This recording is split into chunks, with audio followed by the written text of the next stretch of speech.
ইসমাইল যখন বড় হয়ে গেল, পরীক্ষা। ইব্রাহিম নবী স্বপ্নে দেখতেছেন, আল্লাহ দেখাচ্ছেন তোমার কলিজার আপন বস্তু তুমি কোরবানি করো, জবাই করো।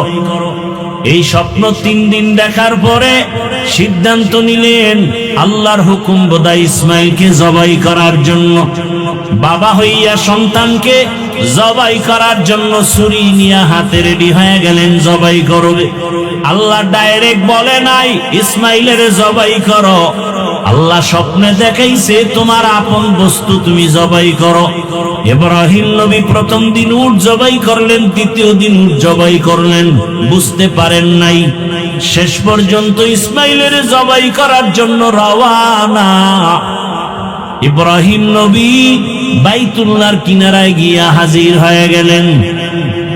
এখন তাকায় দেখে, আরে যখন বাড়ি ছিল না, এখন বাড়ি ঘর, মানুষের অভাব নাই, কত বসতি, কত ফসল চলতেছে, বাড়ি ঘরের অভাব নাই। খুঁজতে খুঁজতে গিয়া নিজের ইসমাইলের ঘর খুঁজা হাজেরার ঘরে ডাকলেন, ইসমাইল কই? কত বছরের বিরহের বেদনা মায়া,